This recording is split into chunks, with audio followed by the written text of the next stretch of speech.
Good evening, everybody. Thank you guys so much for joining us for our community forum. My name is Julian Sebastian Gutierrez. I am the policy analyst with the Kennedy Commission. And accompanying me are our wonderful KC staff. We have Rosalind Aragon right over here in our pink. Please raise your hand. We also have Cynthia Marquez. And next we have our newest intern, Jackie Valentin. Thank you guys so much. They put in countless hours into organizing this event for you guys, so we are more than grateful for everyone coming over here tonight. We are also joined by our partner organizations who have collaborated with us. We have OCCO. Let's have the staffers from OCCO stand up and raise their hands for everyone. They're over here to our right. Thank you. Thank you. We even have our people from OCCORD who helped us out with outreach and planning as well. And finally, we have our great collaborators. Housing is a human right.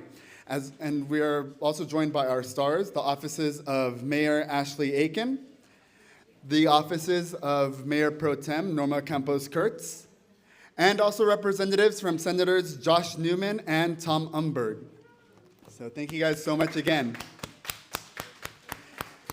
And just so you guys know, we are here to discuss Anaheim's housing needs and its approach to create housing that it is equitable for all. If you guys look at your seats, you guys have a matrix that we created to analyze the programs and that were recommended by consultants by HR&A, as well as the very slides from HR&A, and of course the matrix, which will have the names of the programs, the analysis of the programs, and then finally our own recommendations to add on to them. And just so you guys know, on the matrix, the front pages will be in English and the back will be in Spanish. And then as a final reminder, again, we are here to listen. We want to hear you guys' experiences, your concerns, and suggestions regarding housing in Anaheim. This forum is an opportunity for you, the residents of Anaheim, to learn about the initiatives that are currently being implemented to address the housing affordability, and to provide your own valuable input and feedback. By the end of the workshop, we hope to achieve comprehensive feedback from you, which will help us identify the strengths and the weaknesses of Anaheim's current housing policies and programs. Again, thank you all for being here, and I'll now pass the mic over to our mayor, Ashleigh Aitken. Thank you so much. Thank you. Thank you.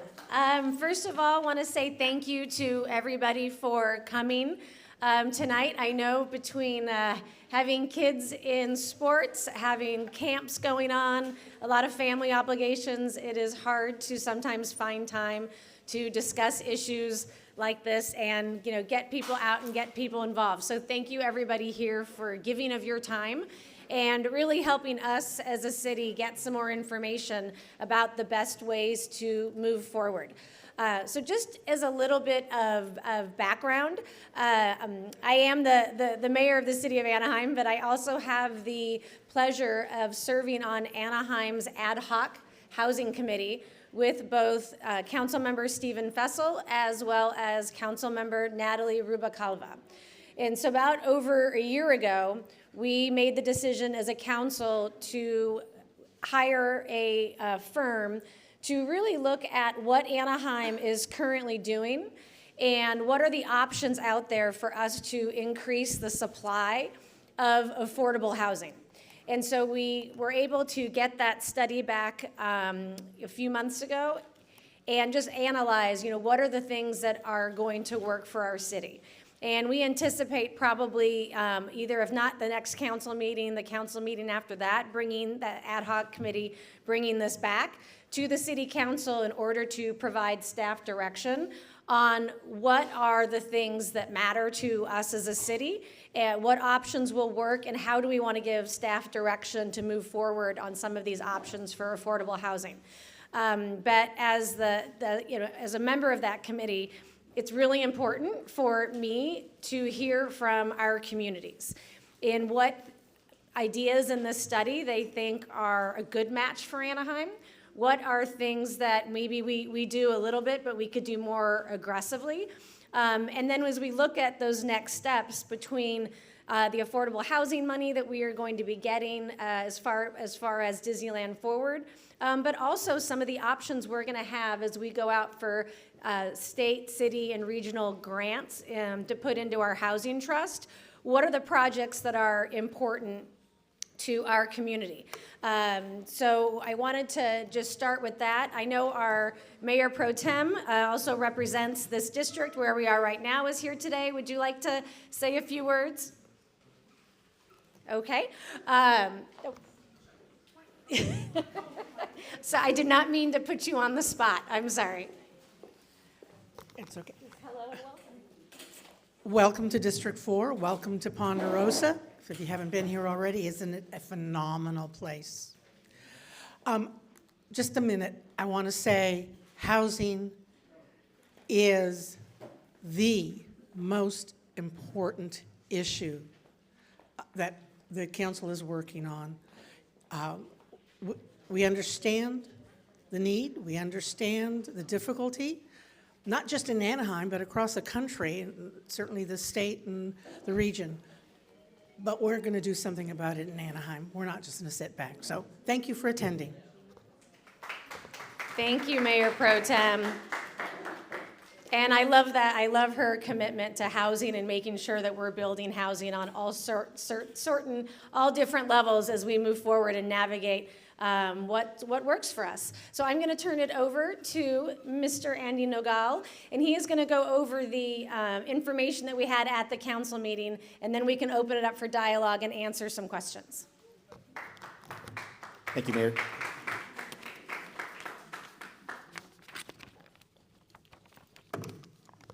Well, good evening, everyone.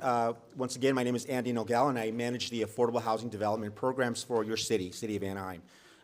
Thank you for coming tonight. I appreciate the Mayor inviting me to this tonight, and I'd be happy to answer any questions after the presentation. It was a nice introduction by the Mayor, so I appreciate that. I don't have to give you all the background in terms of how we got here. Our mission, obviously, is to increase the supply of affordable housing, and that's what my team does. And so we take that very seriously.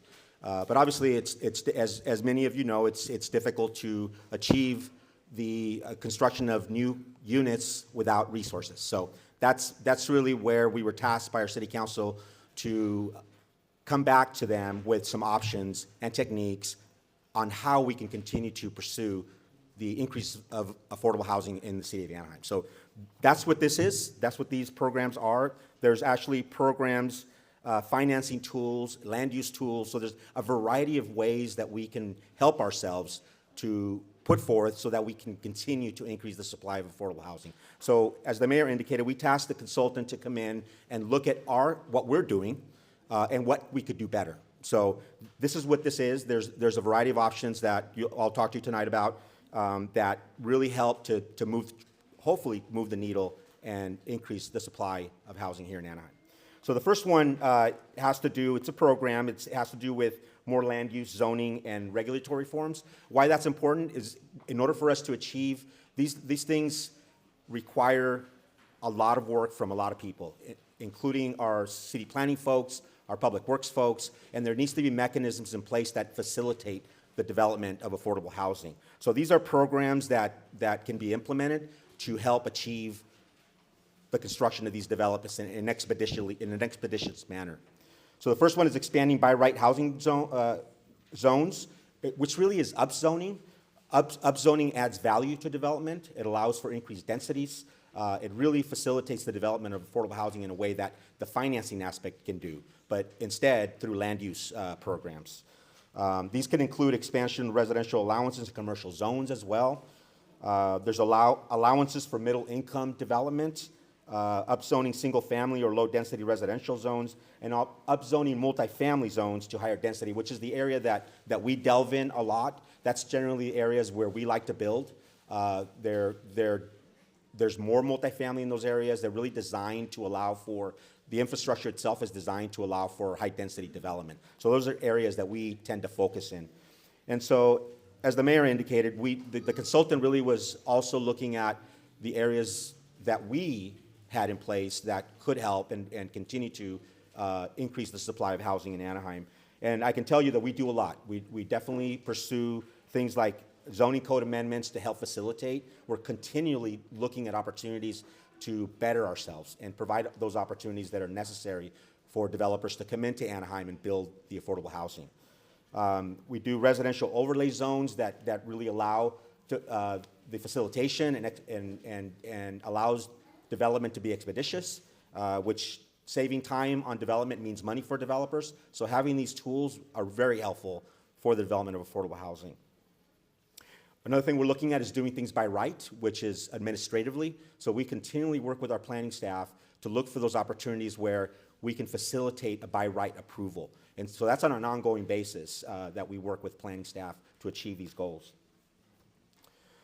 Other forms of reforms could be flexibility in design, development standards, and or zoning. So in the arena of design, there's cost savings that developers can have depending on the flexibility of these design standards that the city is implementing. So looking for those opportunities while not impacting the quality of life of residents, there's things you can do to facilitate things so that development is not as expensive.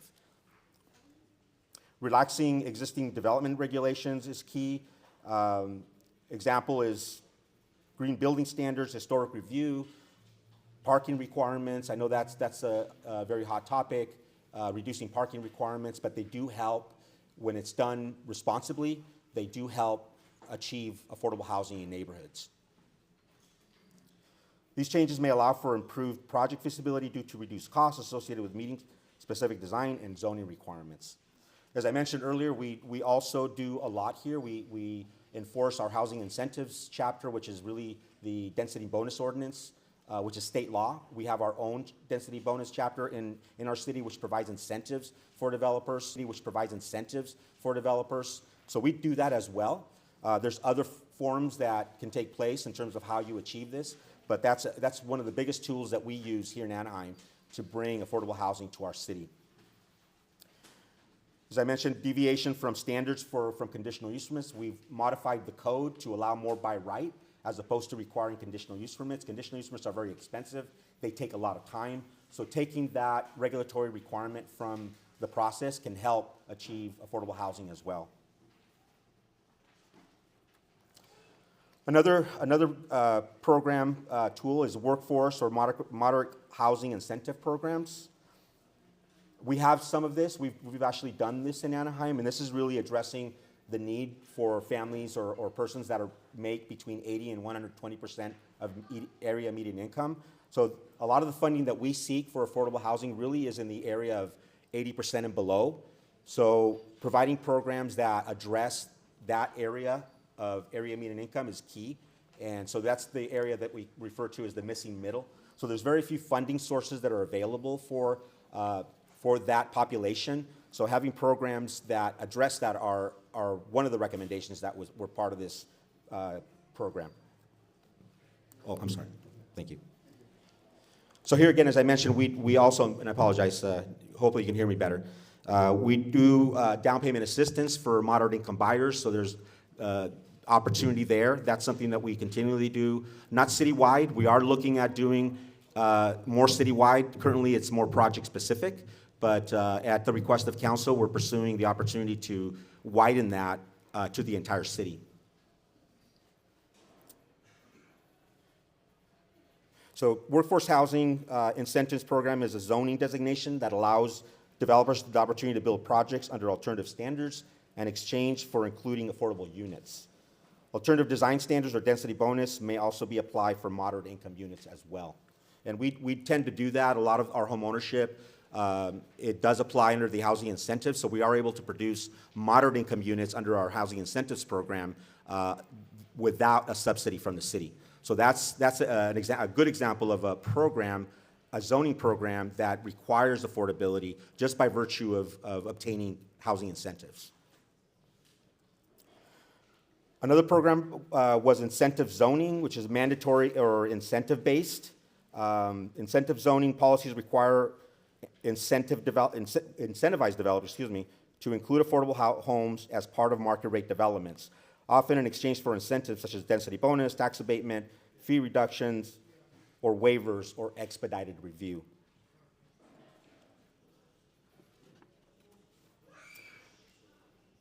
Another program is affordable accessory dwelling units, or ADUs. The city has an extensive program on this. The state does provide relaxed requirements on this, which allows property owners to build ADUs so long as they promise to provide affordability as part of that. So that's a tool that was proposed as well. As I mentioned, we have our own robust program as well here in the city of Anaheim that allows property owners to utilize this program as well. Office, hotel, and retail conversion incentives programs are also something that we've utilized. What this does, it allows developers to come into a city and convert an underutilized motel or an office building and convert it to affordable housing. We have also done that as well. We've implemented our own local ordinance that allows developers to take advantage of motels. It is more specific to homeless housing here in Anaheim, but that can be diversified to allow other opportunities as well. So it's just another zoning mechanism that would allow us to improve affordable housing here in Anaheim. So moving on to the funding, there are several opportunities here that were proposed by our consultant as well. The first one was Local Housing Trust Fund. This opportunity is something that allows us to create a fund where we can receive funding from various sources. It could be philanthropic, it could be other public resources that would go into this trust fund, and where it would be locally based, so it would have less restrictions, and it would allow local residents, sorry, keep doing that. It would allow local residents to utilize, as recommended by City Council, to find various opportunities where this money could be spent. So it could be for acquisition of property so that we can develop affordable housing.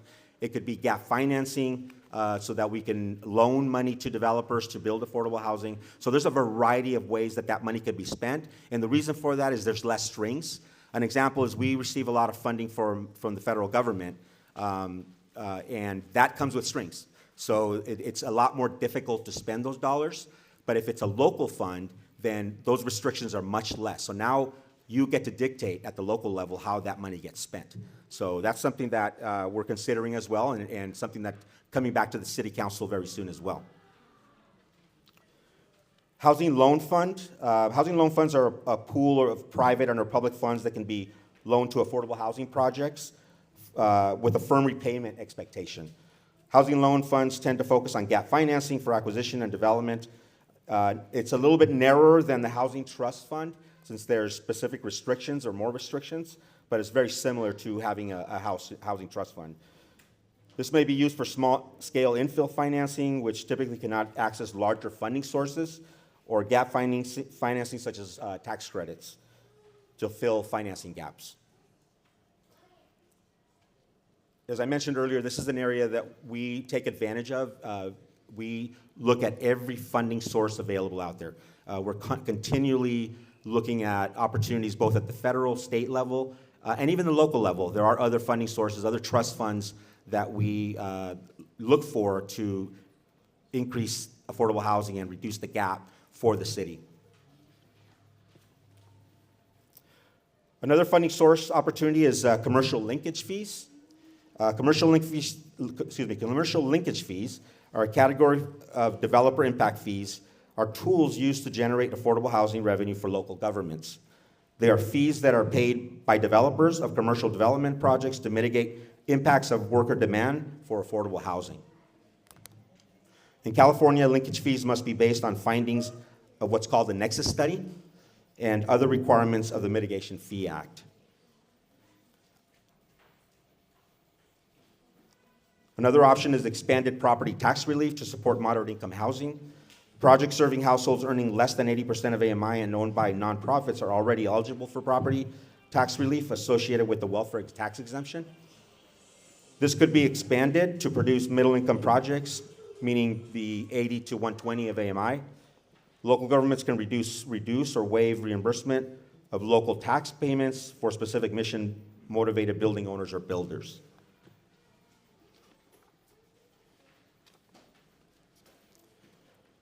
The last one is post-redevelopment tax increment financing. So there's a lot of mechanisms that were left over from the redevelopment days, And if for those of you that don't know what redevelopment is, redevelopment was in place up until 2012, and it in essence was a tax on property values, or properties that is, that provided dollars that came from that tax. So that went to the city or to the redevelopment agency, which was used to develop affordable housing. So that is no longer in place. However, a lot of the tools that were in place as part of redevelopment are still in effect, and some cities continue to take advantage of those. And just an example is the tax increment financing. Tax increment financing measures are of value to capture tools that use taxes on future gains of real estate values to pay for new investments. Affordable housing is one of those allowed in the investment of enhanced infrastructure financing, or EIFDs. Affordable housing authorities and neighborhood infill finance transit district as well are used to create financing for affordable housing. As I mentioned, we leverage our affordable housing, so we continue to use the leftover dollars from the redevelopment days, which are no longer coming in. We continue to use those assets to buy property and provide loans for developers to build affordable housing. Other programs and policies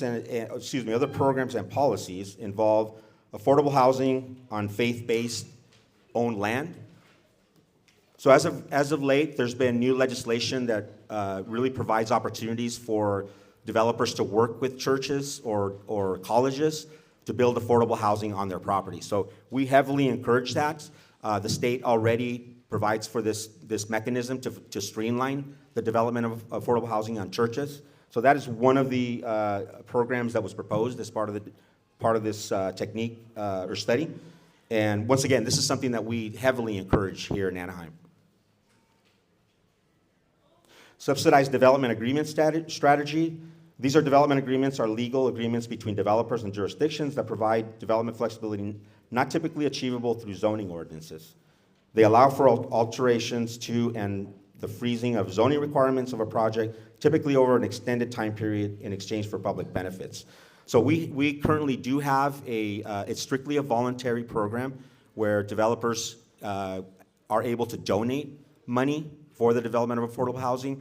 Once again, it's completely voluntary, and the way it's administered is through development agreements. For an example, if there's an apartment complex, market rate apartment complex developing in the city that requires a general plan amendment or something that would help improve the value of that property, then the developer can come in and donate dollars towards the development of affordable housing. But it's strictly voluntary. It's not a requirement. But we have been able to achieve some dollars in the order of about $500,000. So there are developers out there that want to do the right thing and are able to donate to the city to create affordable housing.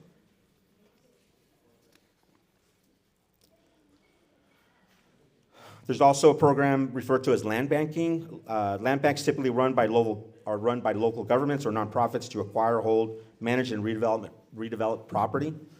Local governments can provide technical assistance or funding for establishment or implementation of land banks. Land banks typically receive land through the tax foreclosure and auction process when a property owner loses ownership of a property for failure to pay taxes. Some banks have access to acquisition funds to purchase properties on the market, and private owners and municipal governments can also transfer land into the land bank. And the last one is maintaining a housing dashboard. This really is a platform to provide up-to-date housing metrics and analysis to stakeholders like yourselves, providing a way of local governments to communicate progress in achieving affordable housing goals. Housing dashboards may include components to assist with streamlined zoning, development processes, or maintaining and tracking housing production status. So this would be a mechanism by which the city can provide a platform where the residents or stakeholders can check on status of projects and how we're doing with regards to our housing element or any other mandates put upon us by the state. So that's the last one. I don't know if we want to open up for questions or if we want to wait till the end. I know there's going to be a breakout session, so you'll have an opportunity to ask specific questions to each of us. So, but I'll go ahead and turn it over to Julian. Thank you, everybody. So here is Asha Starks, who's going to be breaking us out over to breakout rooms. Thank you so much. Hey everyone, my name is Asha Starks. I'm the Community Organizing Manager at OCCORD. What we're going to do now is break up in groups of about 3 or 5. You guys can choose. And what y'all are gonna do in your breakout groups is have a discussion about the current housing policies and issues that y'all face in your communities. And then please make sure to have somebody take notes on the piece of paper that you have. You could just take it on the back side. And then lastly, have somebody be ready to report back at the end. That is it. So feel free to turn around and group up. And then, yeah, we're going to be doing this for the next 15 minutes, and I'll be over here to give you guys time checks. Thank you so much. Thank you so much, everybody. So if anyone has any comments, concerns, questions, or any feedback, then please form a line right over here if you'd like to present them yourselves. We also have a translator ready in case you speak Spanish. And then I have 2 comments that are over here that I'd like to read before we begin. So we have one that says, we need rent control we need rent control in Anaheim because apartment rents are going up $150 to $250 at a time. So that is one for rent control. Next, we have a question of how can we make sure rent doesn't become super high or keep going up? And then now I'll turn it over to the community for their own feedback. Hello, everyone. My name is Sofia Romero. I don't live in this district, but I live in District 3. As we heard, the great things that are going to happen in our city, our comments are, those sound very great. There's a lot of explanation of everything, of the developers and all the investments that are being made in the city. And that is what we call professional language. We are a community where many of our community don't understand this language. So for us, we want to know what are the funds that are available today for our tenants? How do we get those funds? What type of assistance can you give, like through the housing department, when you bring up these buildings that are affordable? But how do we get a list of those buildings or units that are available? Because when we go and speak to the people in the housing department, number 1, they're very rude. Number 2, they don't want to help you. And number 3, they say they don't know, they don't have any lists to provide. And, so you end up going to a place where you come back clueless. That is not helping our citizens. Not only that, but yes, the rents are getting higher and higher. There's nothing being fixed by the owners. We also need someone to lead us on how to make these owners accountable because we do pay rent. We don't live for free and the rent is up in the sky. Also, I'm a caregiver and, we take care of seniors, people that are elder. And it's so sad to see them struggling and that the units where they live are not they're not prepared for people that are disabled. So when we want to move them to another unit, it's so hard because we go to housing again and they say, oh no, you need to look for an apartment. Well, the city is so big. These people are not 10 years old where they can walk around and, we need to bring them because they also need to approve where they're going to live. So can we work on something that is available for everyone to see, like, okay, this is the situation, this is where you can go, these are the buildings that have units that are affordable and based on what income. Now, the income, it says between this range to this range, but remember, they're not going based on the real income. They're going based on the whole gross income. The net pay is so, it's a different story. So I think maybe if we can change a little bit, something that they can go based on the net pay and not the gross, because then nobody's going to be ever to be able to qualify. The housing loan funds that you were talking about, I'd like to get more explanation on that. I know that this is maybe for buildings that are being bought, and that maybe is it, let's say a person is willing to come and you know, get a loan and buy this particular building, and then it becomes an affordable housing unit, or how does that work? I didn't quite understand that. Is that for the commercial? Yes, yes. So I don't know if that would apply to us. The other thing is we have a lot of people that attend our community meetings, and they come and they tell us, we're so worried because, you know, we heard that the city bought this area and we're getting notices that we're going to have to be moving, but they're only giving us $2,000 to move out. When you've been living there for 20-something years, $2,000 is a slap in the face. So I think that, you know, things like this, maybe if we can have another meeting in the future or see in the community meetings or at the city hall, these questions to be more clear, that would be great for us. And also for the vouchers, you know, I understand, you know, there's maybe not a lot of funds. What funds are available for anyone that is nearly losing their apartment because they cannot afford their rent? If there's any funds, I mean, I know that there used to be the COVID funds and stuff like that, but is there anything now? And if there is, can you please share that information? We need to prevent homeless. And, you know, we don't want to have that issue anymore in the city.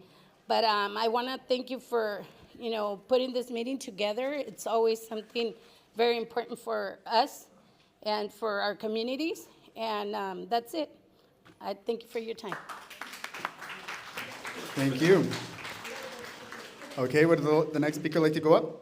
And then also for time's sake, I will be giving you guys 3 minutes each to give your public comment. Thank you. I first want to say thank you for putting this meeting together. It's really essential for our community to have this information and to educate ourselves and our community on the resources available. But one of the things I was talking into with my partners is control rent. After COVID, you know, our leases were up, they started coming around, and our rent was going up anywhere from $150 to $250, I heard. And sometimes our lease is up in 6 months.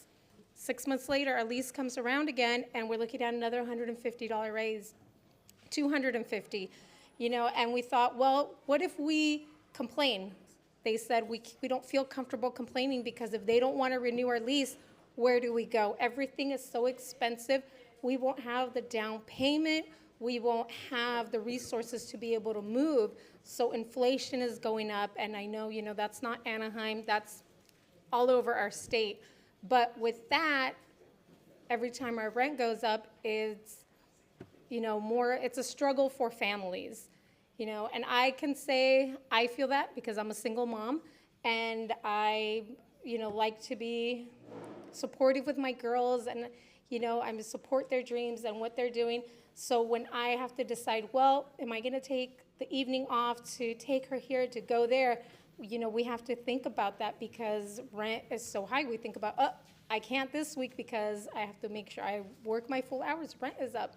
So that's something that we want to maybe have help so we can control the rent. We know Santa Ana already has a rent control. So if we can possibly get to that point where our rent isn't going up ridiculously every 6 months, every year, that'll be a big change in our community, and it'll give us peace and comfort.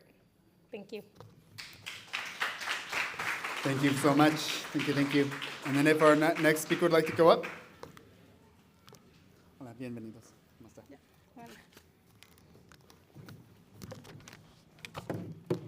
Buenas tardes, mi nombre es Guadalupe, yo vengo de la comunidad de Guinida, tengo 15 años viviendo ahí.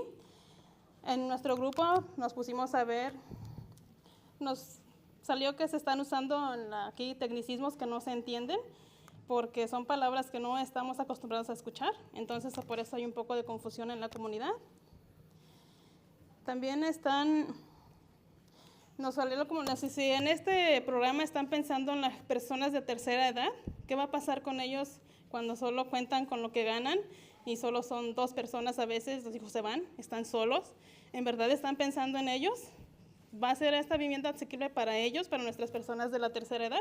Porque esa es la preocupación que ellos tienen ahora.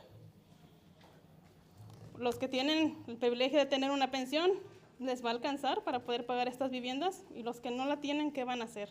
¿Qué va a hacer de ellos? ¿Van a vivir en la calle? Porque no van a tener de dónde sacar dinero después. También igual nos pusimos a ver las familias mixtas que vienen con inmigrantes. Se están sintiendo desplazados, discriminados, que no importan, no están teniéndose en cuenta en este momento. ¿Qué va a pasar con estas familias mixtas también? ¿Los van a tomar en cuenta? Hay familias con un ingreso anual de $21,000. Se están tomando en cuenta estas familias, no estamos ganando 35,000, es 21,000. Hay familias con ese ingreso al año. De verdad, las rentas están altísimas. No se puede. Con hijos, rentas altas, comida, vestido, imposible. De verdad necesitamos un control de renta urgente en Anaheim. Está horrible, ahorita el control de rentas no hay y los dueños de apartamentos se están aprovechando. Y si de verdad va a haber un control de que de verdad las personas que califiquen necesitan estas viviendas, porque sabemos que hay personas que no la necesitan, traen carros Tesla y están en un apartamento de estos. O sea, uno dice, ¿de verdad lo necesitan? ¿De verdad está habiendo un control con estas personas? Y las verdaderas personas que están viviendo debajo de un puente no califican. ¿Por qué? Están debajo de un puente, están viviendo en carros. Y las personas que vienen con carros del año están en estas viviendas. ¿De verdad está habiendo un control en estas viviendas asequibles? Y de verdad, yo la voy a repetir otra vez a la alcaldesa, necesitamos un control de rentas urgente en Anaheim. Y de verdad, yo la voy a repetir otra vez a la alcaldesa, necesitamos un control de rentas urgente en Anaheim. De rentas, comida, gasolina, todo está carísimo. Disneylandia no nos beneficia en nada, solo nos sube todo. Y por favor, recuerden a las personas de la tercera edad, porque ellos necesitan mucho nuestra ayuda. Gracias.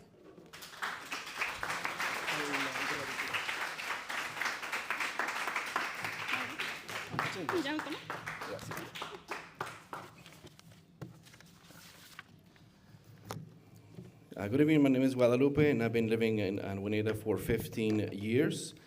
First of all, you're using, in these meetings, you're using a lot of technical terms that a lot of people do not understand it, so it's very confusing. And you need to think of the elderly people. Sometimes you have an elderly couple living by themselves, an empty nest, and are they going to be able to afford these units? Are these affordable units thought, are you thinking about these elderly people, these situations for the affordable people? Because people who are lucky to have pensions, are they going to be able to afford these, or are they going to end up living in the streets? We cannot afford this. Rents are going up higher and higher. Everything is going up. What about the people who are mixed status families? They're going to be discriminated against. What's going to happen to them? We have people with one income, households with one income, making $21,000 per year. They don't even make $35,000 a year. They make $21,000 a year for the one family. Are they going to be able to afford this? Rents are way too high, and we have to afford for the family housing, food, clothing, etc. We have lots of expenses. Everything is going higher and higher. Right now, the rent control is an urgent need in Anaheim. The landlords are taking advantage of this, and we need. Are people who qualify for affordable housing, do they really need affordable housing? We have some people who are driving Teslas and living in affordable housing units. What about the people who are homeless, living under a bridge, sleeping in their cars, and they don't qualify? So we need to make sure that people who are in these affordable units really qualify for affordable units. And we need, Mayor, I speak to you directly, we need to have rent control in Anaheim. It's an urgent need. And we need this right now. And also, again, please remember the elderly. I'm, whoop. You got something? No. We had, I'm Steve White, by the way. Our group had 4 points that we thought were significant. First, of course, is same as everyone else. Rent control is the first priority that came up. The second one, as far as housing goes, and the need for an inclusionary housing ordinance in Anaheim. We have them in 10, 12 cities already in Anaheim and in Orange County, and it's been proved effective to help with the housing problem. Third one is publicly owned property. The city owns property, and we believe that if the city is truly interested in doing something about affordable housing, when we already own the property, we should be able to get substantial, we shouldn't be selling it for moderate income, we should be selling it for affordable housing. And particularly the biggest asset we have, which is the stadium property. Why hasn't that been downzoned for affordable housing? Hundreds of acres that are sitting there that we should, if the city needs that benefit. Let's see. The last one was the mandatory development fees. I think we do have don't we already have mandatory? I'm sorry, I'm not, maybe perhaps you can help with that. Yeah.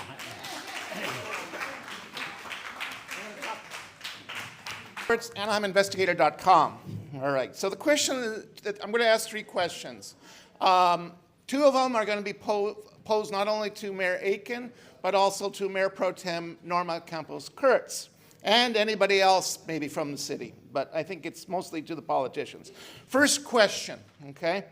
Councilwoman Natalie Rubalcaba suggested at the budget workshop that a conversation take place about having, quote, gate taxes, end quote, or, quote, ticket taxes, end quote, to help pay for affordable housing.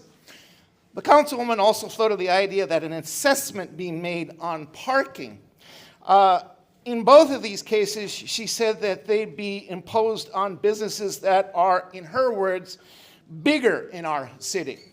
I presume she means the Disneyland Resort, OC Vibe, and Angel Stadium, okay?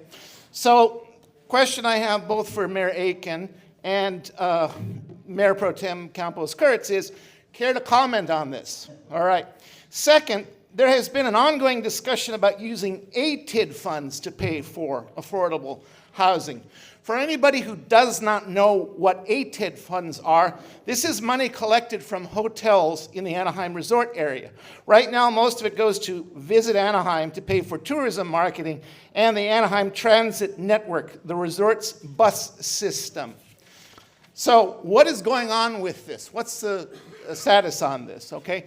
Now, this last question is specifically focused toward Mayor Aitken. Last year, you were interviewed by a reporter from KPCC, and you stated, quote, well, I'm not going to quote you directly, but you said you do not support rent control, especially an ordinance that exists in Santana, okay? You said you didn't feel we need one at the local level, since the state has a law which caps increases up to 10% per year. But as people have observed, that ordinance is inadequate, and it's going to expire in a couple of years, okay? So the question I want to ask right now is, do you still feel the same way that we don't need rent control? Thank you very much for your time. Thank you. Hi, my name is Haley Sotelo. I am a student here in Anaheim, and I just want to touch again on rent control because not only does it affect our families, but it also affects our entire community, and it trickles down to our public school system. I am a student in the public school system, and seeing the way that the people in charge of our education talk about how because rent is so high, people leave, and then our districts lose money, we have to end up cutting certain funds or programs that help our community a lot. And so I just wanted to put that out there, and I think it's something that could be connected very well. So thank you for your time, and thank you for everybody that came to this event and the people who held the event. Thank you.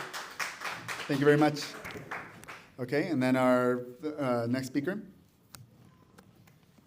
I need to hold anything? No, just okay.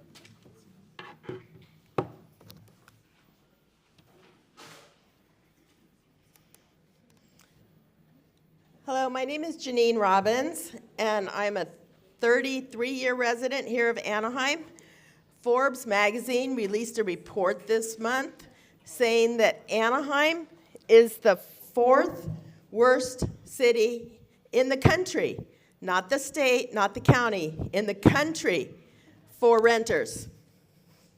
Our score was 13 out of 100, out of a possible 100. We are worse than the city of Oakland. The sixth worst for rental price changes, as you have heard people say, with the average rental prices jumping $105 year after year, compared to the steady average decrease of $43 a year. We're the 7th worst for rent as a percentage of income. We are the 2nd worst city for the number of available rental units per 100,000 households. So for 100,000 households, there are 7 rental units. Now, as a longtime resident here of Anaheim, I know that renters, they suffer. They suffer with the parking. They suffer with having to double up and triple up in order to pay the exorbitant rents that the landlords are charging. But I, for one, know that city council members refuse to vote for a mandatory inclusionary housing mandate due to the fact that they don't want to lose that money for their campaigns. They refuse to vote for a rent cap because they don't want to lose the apartment money for their campaigns. And I, for one, am tired of that.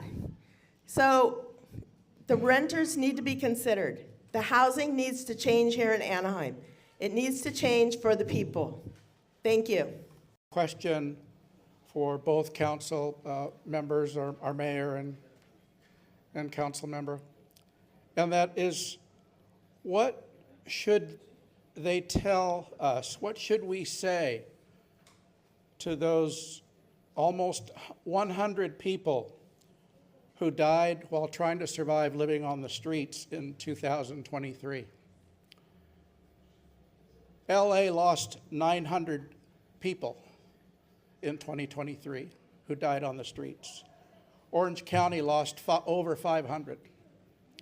Anaheim in 2022 had the most in the county that died on the street, with over 100. Last year it was almost 100. So what do we tell those people who were residents of the city? What do we tell them about what the city is doing, or more importantly, what they're not doing, what they're not helping with? Because everybody deserves the right to live. And being part of housing is a human right, Orange County, it is recognized worldwide, except here in Anaheim, apparently, that housing is a human right. And I just think it's important that everybody realize that what happens when you are stuck not being able to pay for rent, or you have a job loss, or you become ill, or maybe you're forced to leave home because of domestic violence. It's not pretty. You would hope that your city has services for you. Not so true in this city. Not completely true in this city. The services need to be better. Thank you.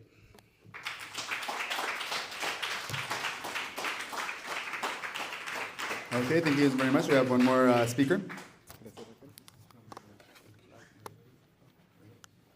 Hola, buenas tardes a todas, todos y todes. Mi nombre es Rachel Pozos. Good evening to everyone. My name is Rachel Pozos. Trabajo con Alianza Translatinex, una organización en la ciudad de Santa Ana que trabaja abogando para los beneficios de las mujeres transgénero. I work with Alianza Translatinex, an organization in Santa Ana advocating for trans rights. Y si para todos ustedes es difícil acceder a una vivienda asequible, para la comunidad LGBT es aún peor. And if it's hard for you to have affordable housing, it's much worse for the trans community.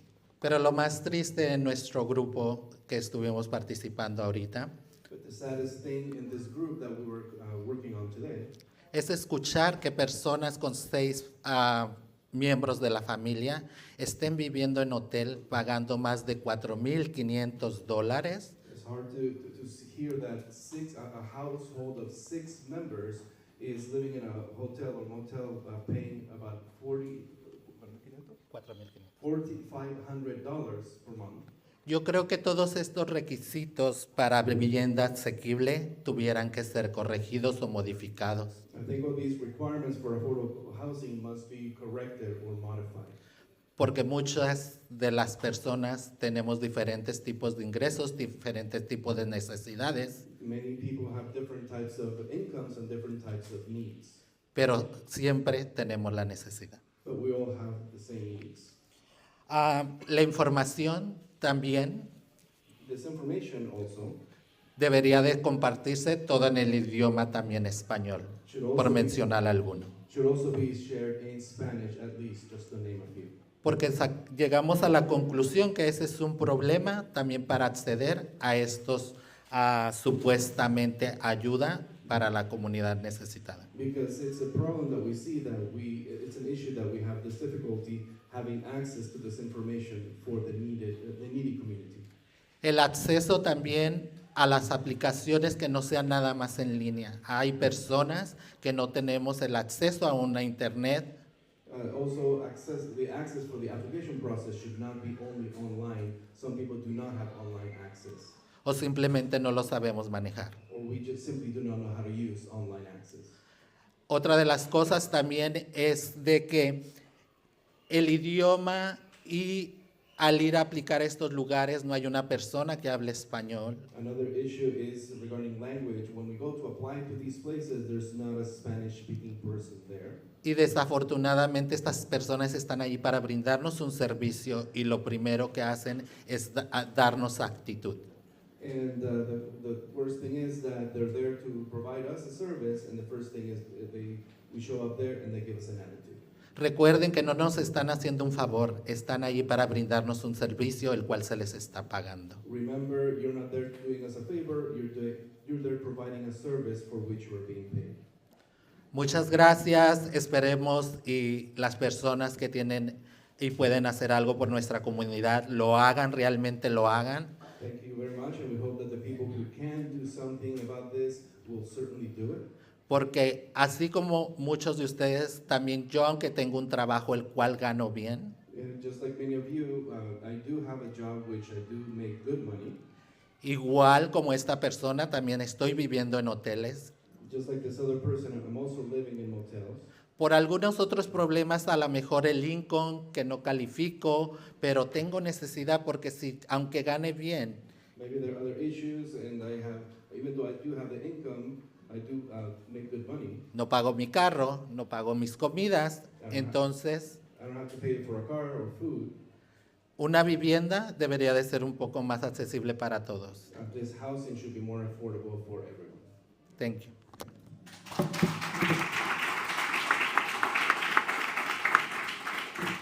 Thank you very much. We only have time for this one last speaker, so I appreciate everyone coming over tonight, and this will be the last speaker.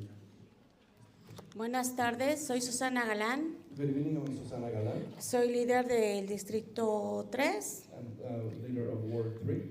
Hace unas semanas cuando mi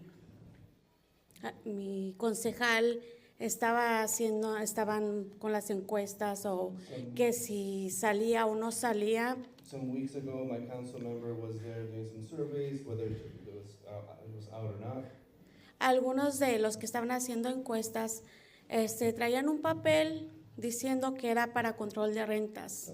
Some of the people doing the surveys had a paper saying that this was for rent control. Ahora me doy cuenta que fue mentira. And I realize now that that was a lie. Que no hay ninguna propuesta para que se vaya a boleta el control de rentas. There's no proposal for this rent control to go to the ballot. Pienso que antes de hacer viviendas asequibles deberíamos de ver este problema tan fuerte que tenemos del costo de vivienda. Before working on affordable housing, we need to work on this other bigger problem of the cost of living. El costo de vida. The cost of living, cost of life. Porque estamos en un momento donde la renta es tan cara que piensas. Because we're in this moment where we think that the rent is so high. O le doy de comer a mis hijos o guardo para la renta. You have to make a decision. Do I feed my kids or do I pay rent? Porque ni siquiera los estándares de Stand Food están al nivel de la economía del 2024. Creo que se quedaron como en el 17. And I think the standard of living that they're considering is not the 2024 standard of living or cost. Is like, I think it's like from back to 2017. Ahora, la pregunta que tengo para los organizadores es, ¿qué van a hacer con nuestra relativa de cada persona, de cada grupo que se formó? So what are you going to do with this information that you collected from all the groups? Porque la verdad que yo ya estoy cansada de ir a escuchar relativas y no ver ningún resultado. Because I'm tired of hearing all these meetings and going to all these meetings and seeing no results. O ya no se le da seguimiento al tema. Or there's no follow-up to the topic. Muchas gracias y buenas tardes. Thank you very much. Thank you very much, and that is all the time that we have for public comment. Perdóname. And so, first of all, I'd like to thank everyone over here for taking the time out of their day to not only listen to our forum, but also to give ourselves and even the council members and state staff, their comments, what it is that they're going through. We all understand that what it is that we're all going through. Housing affects everybody, and we all understand that there's something that is very important to someone because this is a very baseline of how we can grow. So with the remaining 15 minutes of time, I'd like to open it up to the mayor so that she can address some of the... I know, it's just that we're going a little bit over time. Okay, usted puede hablar. Perdón.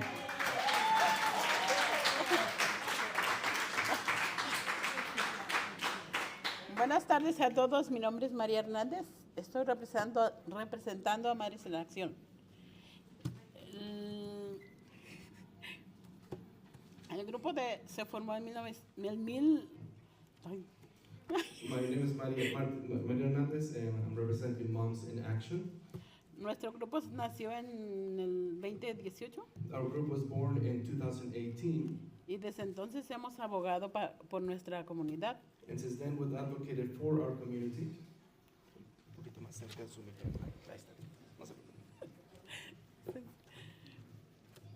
Y estamos abogando para viviendas dignas y recursos para nuestros jóvenes y etcétera. We're advocating for dignified housing, resources for our youth, etc. Hemos participado en actividades con nuestros compañeros que anteriormente han representado al Distrito 4. We participated with our friends who have previously represented District 4. Logramos cambios visibles en nuestra comunidad. And we achieved visible changes in our community. Al mismo tiempo, hemos seguido educándonos sobre nuestras responsabilidades. And at the same time, we've educated ourselves regarding our responsibilities y sobre derechos de nuestra ciudad donde vivimos. and our rights in the city where we live. Parte de nuestro trabajo es dar talleres a nuestra comunidad Part of our job is to give workshops to our community para que todos podamos aprender y avanzar. so that we can all learn and progress and advance. Uno de nuestros últimos talleres fue viviendas accesibles, One of our latest workshops was affordable housing, que en ese taller reunimos más de 20 personas, and we had more than 20 people who attended there. pero en ese taller nos dimos cuenta de que no todos calificamos. But we realized in the workshop that we do not all qualify.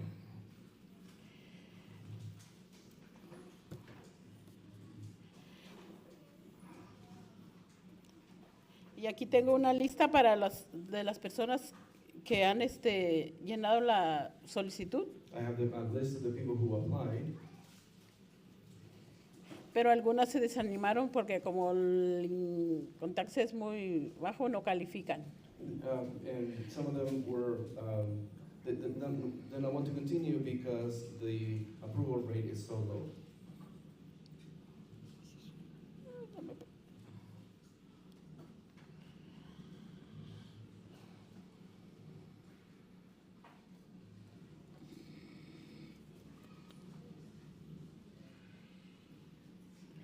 Pero quisiéramos seguir con este trabajo para ayudar y tener a todas nuestras familias con un hogar accesible. I'd like to continue this work so we can have all of our families in an affordable housing.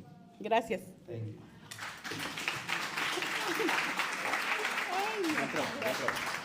you.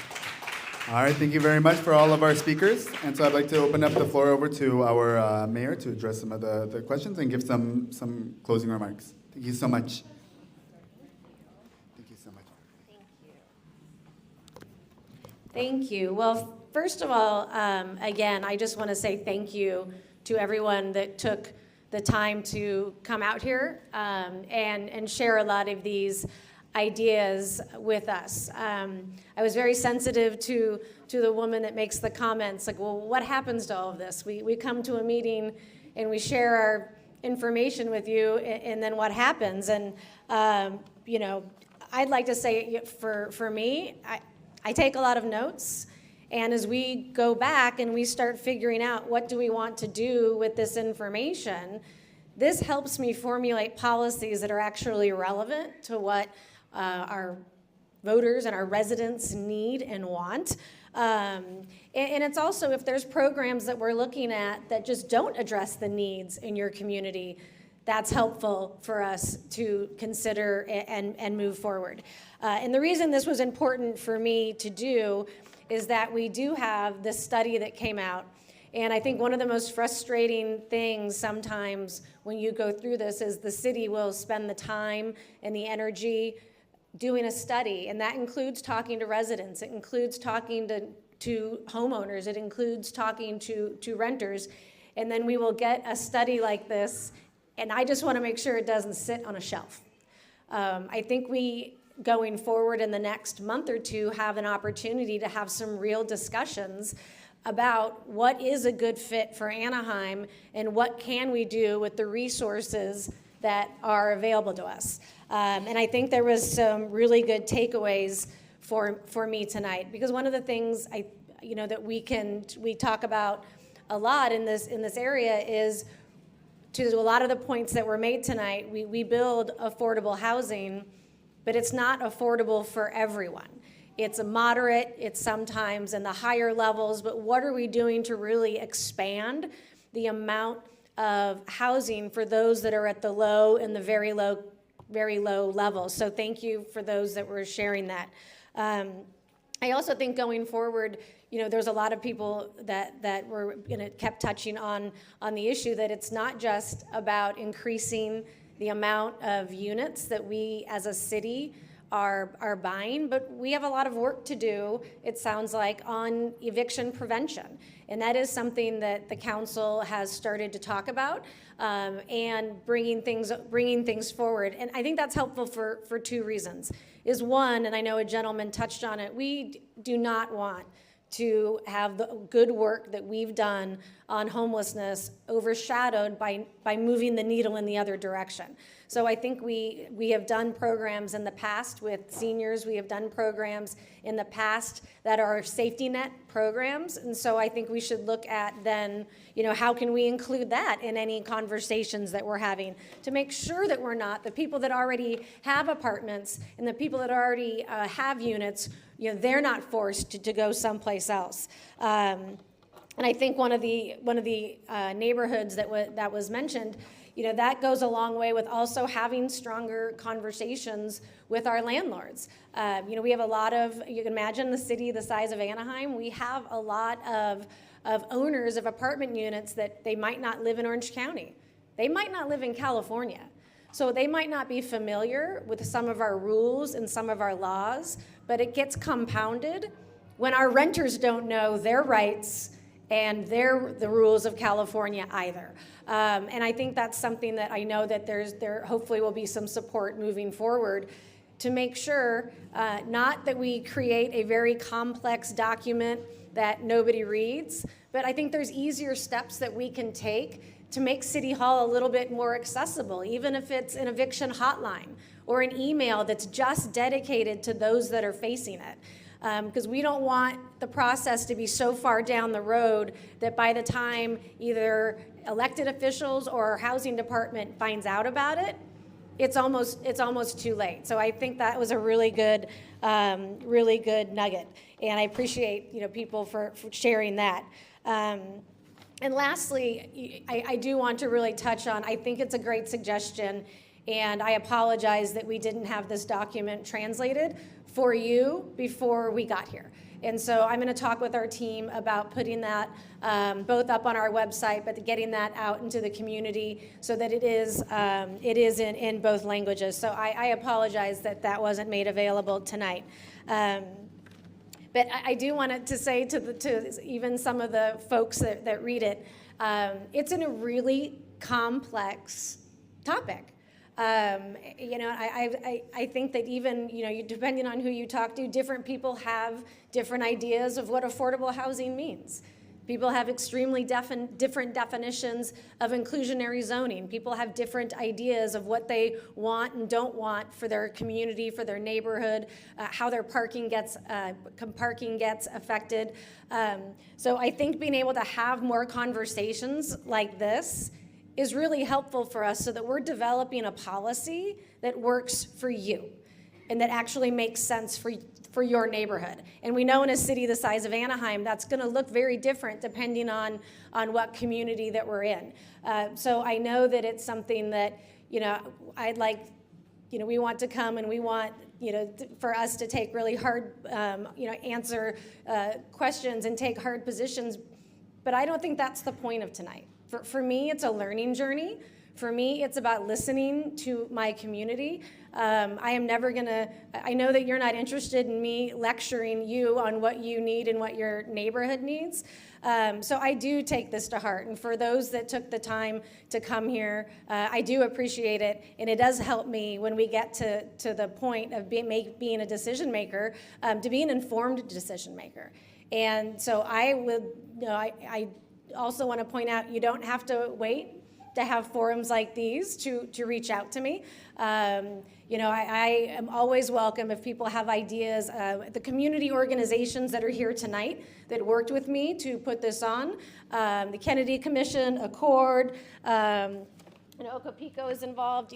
They are really good at letting me know when there's an issue that arises in the community, but I also want you to feel comfortable either contacting our friends at the Kennedy Commission, but contacting me directly and letting me know if there's an issue going on in your community, because we want to do the right thing.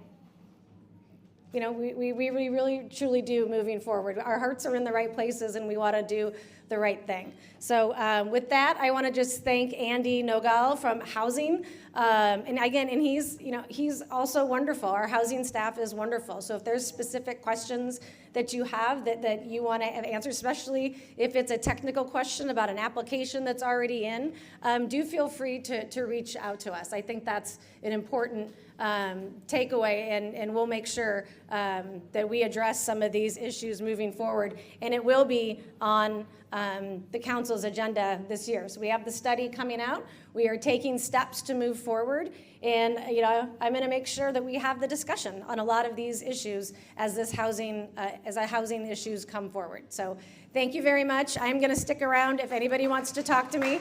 But I appreciate your time, and I want to be respectful. Okay, with that, thank you guys so much for coming over. I'd like to personally thank the Mayor Ashleigh Aitken for coming along and joining us for this conversation, as well as the offices of Senator Umberg and Senator Newman to come over and listen to our public needs as well. And most importantly, to thank you guys all for coming over and taking time out of your busy days to come over and share your experiences, your thoughts, and your comments with all of us. Thank you so much again, also to our organizational partners and also our wonderful staff here at the Kennedy Commission. So I hope you guys have a wonderful rest of your night. Thank you so much.